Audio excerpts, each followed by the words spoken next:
Here we are at Vondeling. It's a 467 hectare farm on the Paarl Mountain. We have approximately 400 hectares of beautiful fynbos, which is in a conservancy. From the top of the farm you see Table Mountain and the sea. Looking behind me you'll see our beautiful vineyards. We have about 100 hectares under vine and a few hectares under olives. Also further back you'll see our beautiful chapel where people get married, and we have a service every Sunday trying to do good in the community, and we have a resident pastor.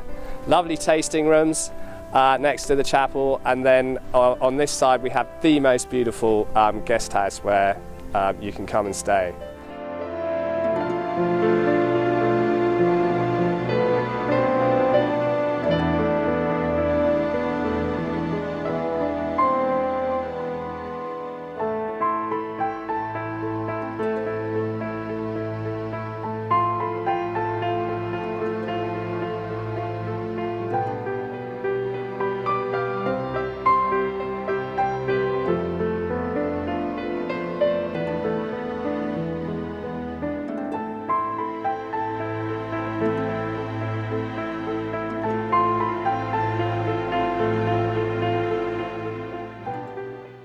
We make wines across the range, which have gained numerous awards, and I hope you'll come and visit us here one day and visit the road less travelled.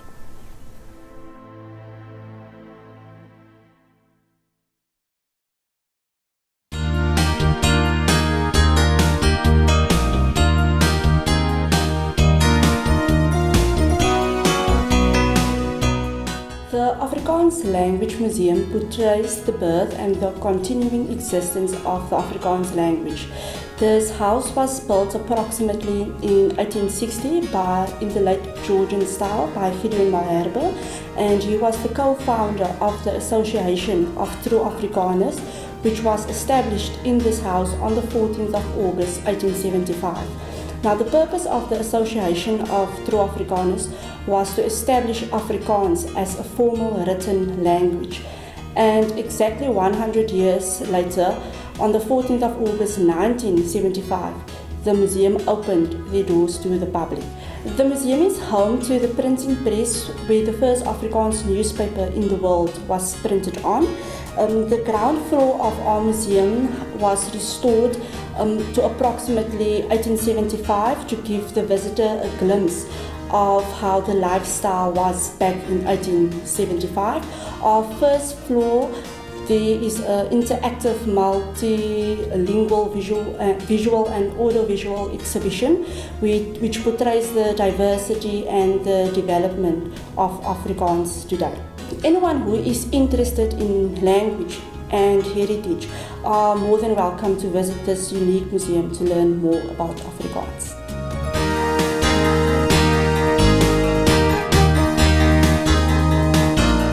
The Afrikaans Language Monument represents the origin and the development of Afrikaans. It was unveiled 10 October 1975. The architect Jan van Wyk, he designed this monument. The architects were inspired by two prominent Afrikaans authors, N.P. van Wyk and C.J. Langenhoven. It took them 2 years to build this monument. They built it from 1972 until 1974.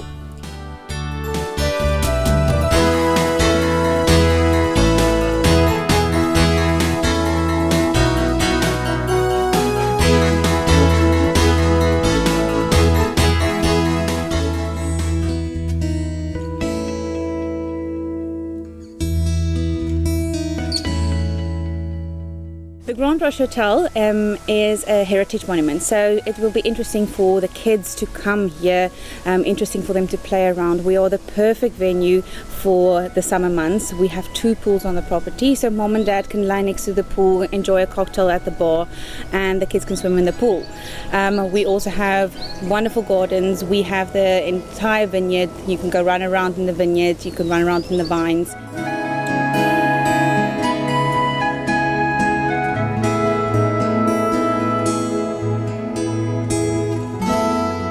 The manor house itself was established about in 1754, but the farm dates back to 1717. So the buildings very old. We're a historical landmark site in South Africa. So very old buildings, interesting. The manor house was the manor house for the farm owners. It used to have a huge bakery. They used to have stables on the property which we converted into the honeymoon suite. The rooms are luxurious, but on the outside it really looks like an old farm building. So you have that experience of I'm staying on a farm, and the rooms are located in between the vines. So you have that feeling you're staying on a farm, but you go inside and it's just complete luxury. You look upon the mountains and you look at the sunsets. In the evenings the mountains turn pink, and then in the mornings when the sun rises it's blue. So it's very beautiful to be here, and we're still close enough to go do something. You can still drive 5 minutes to the shop, or you can still drive 10 minutes to the closest vineyards to do wine tasting or to do activities with the kids. So I always say everything in Paarl is 10 minutes away, and from here it's true. Lunchtime, it's casual. We have schnitzels on the menu now. We have really tried to change the lunch, so we have people sitting on the terrace drinking wine, just having a good time, and then our evenings we are still a fine dining venue.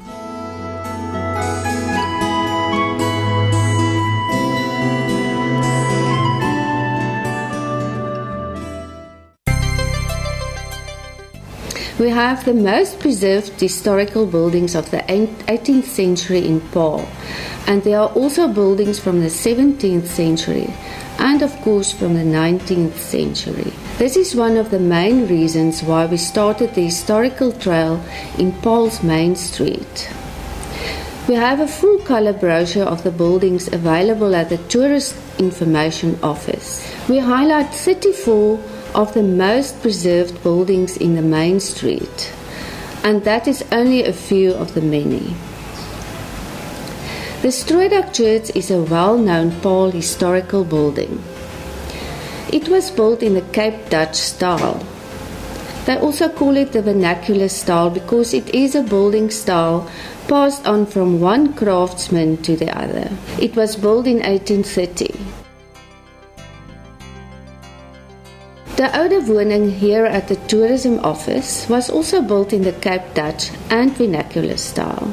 There are a number of buildings in Paarl which were designed in the Art Deco style. It was a popular movement in the period between the two world wars. This style dated back to the 20s and the 30s of the 1900s. A typical example is the so-called Protea Bioscope. During this period, people built most of the movie theatres all over South Africa in the Art Deco style. The Torenkerk is a very interesting building, and it's unexpected to find this style in Paarl. It was built in the Romanesque and Neo-Gothic style, dated from the 6th century. The building is a replica of that style. The Paarl Gymnasium in Main Street, right across the Torenkerk, was built in 1858. This is one of only 3 buildings in the Cape Town area built with Egyptian decorations. So it's very unusual and a quite interesting style to find in Paarl.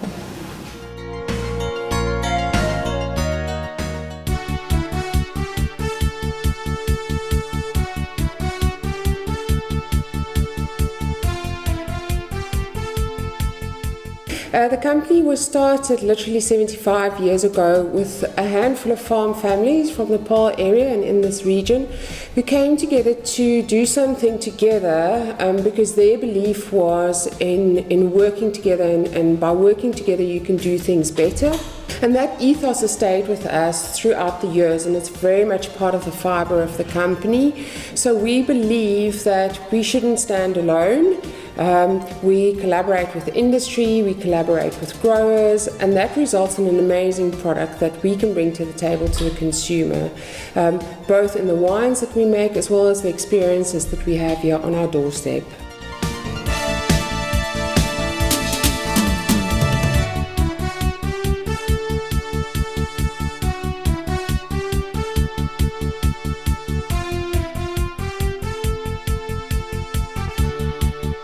Of course, when you come to our cellar door, our staff will help you taste through it. You can do everything from tasting platters to just a straightforward wine tasting, whether you want that facilitated or do it at your own leisure. And then we also have pop-up events from Umberg Festival, where we have Cape Town food trucks as a food event, to a pop-up bistro over the summer season. There's a variety of things that you can do, and it's also children friendly or family friendly.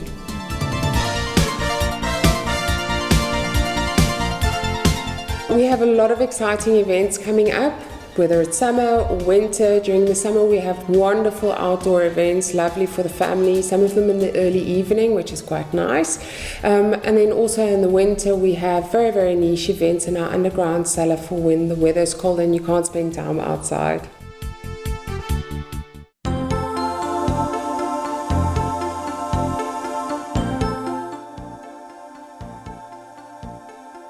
As we are from Marberville in the Karoo, we are inspired from the Karoo, and that is what we brought into Karoo Kombuis. And that feeling of warmth and wholeheartedness is what we want to bring to every customer that comes here. Our focus in Knus is roosterkoeke, and also very nice turbidor coffee, and we also sell CBC amber vice on tap. Sometimes we switch it, but at the moment it's amber vice. And we also have a very nice Karoo omelette on the menu. It's very popular, and also a biltong ontbyt. It's our take on eggs Benedict. So it has a roosterkoek, 2 poached eggs, hollandaise sauce and biltong, and that's very, very nice. We also sell Karoo-inspired products in our gift shop.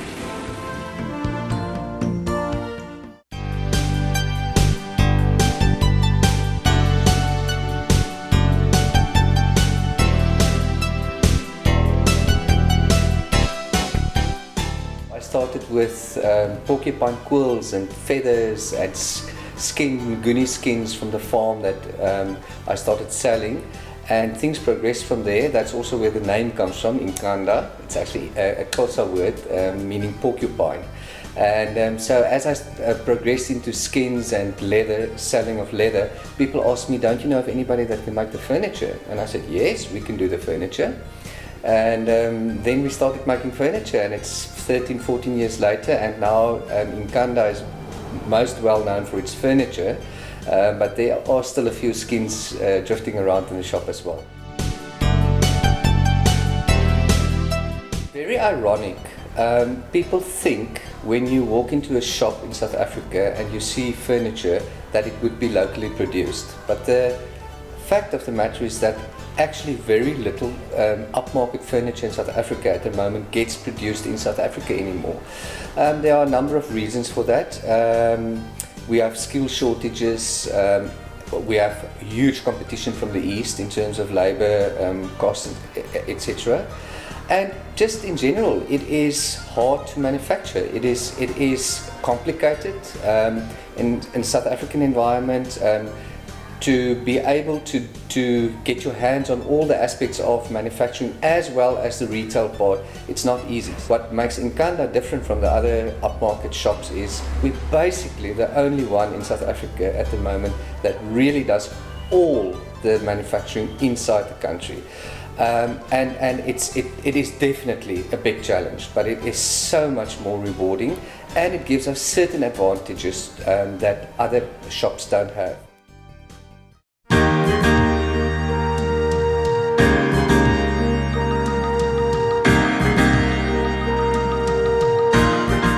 Firstly, this is a historical building, and it dates back to 1845.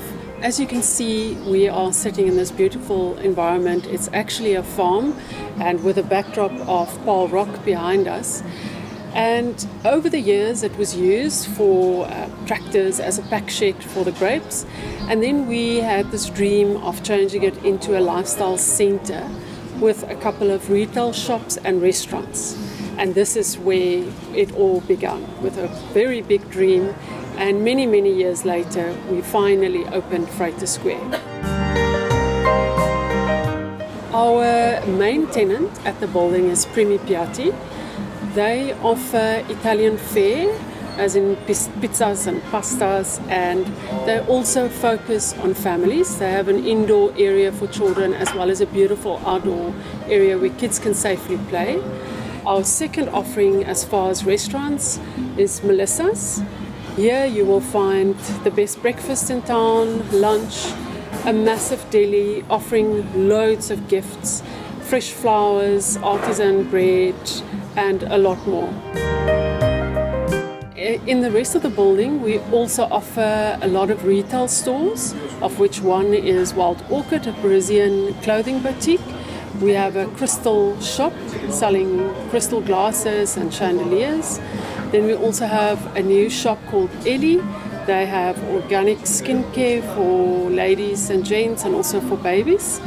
And then we have a hair salon, a beauty salon, and an antique shop as well.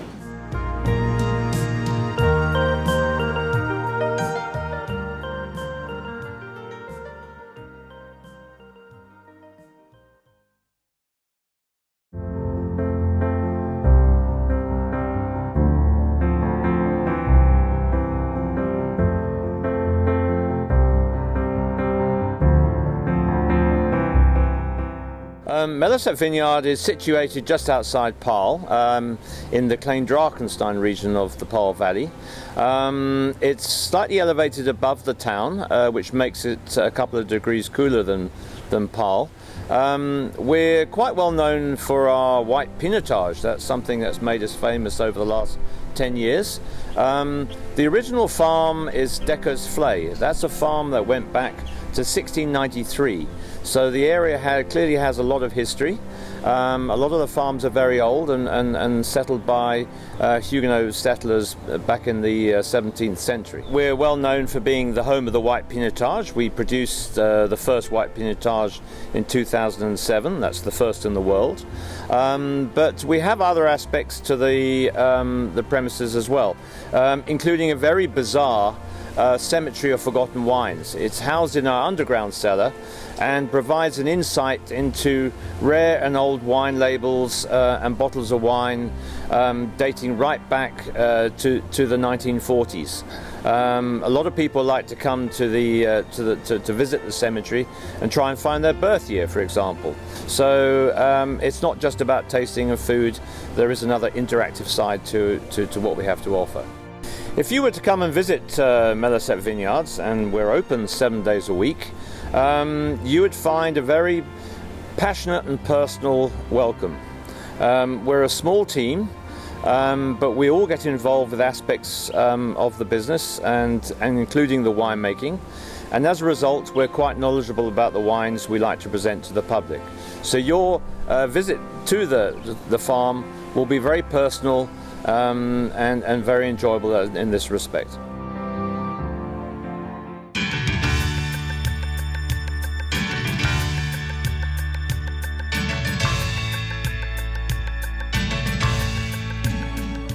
Kika started in 2004.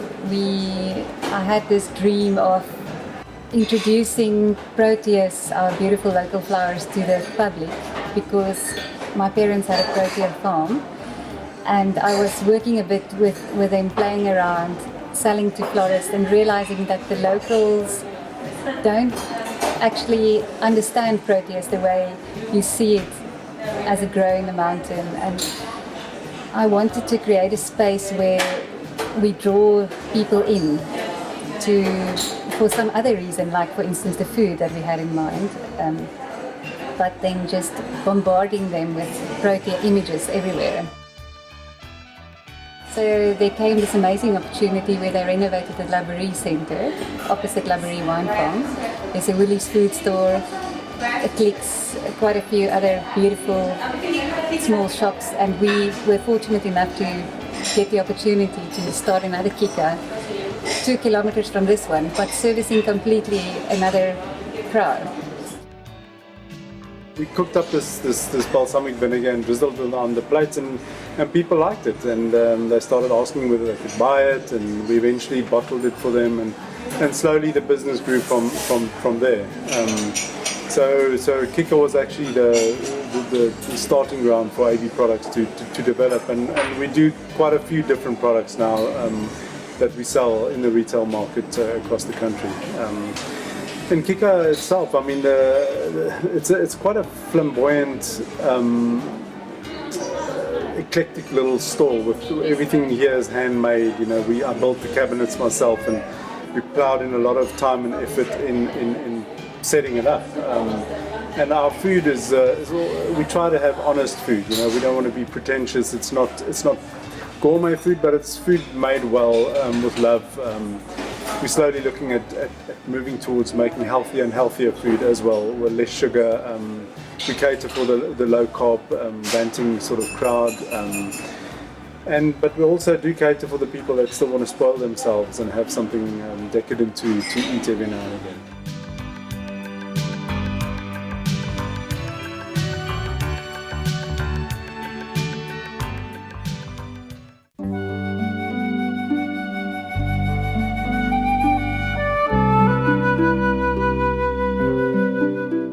Diamante Estate was established in 1692, so it's a very old building, and the reason why it was established is to transform this place into a wedding and function venue hire place.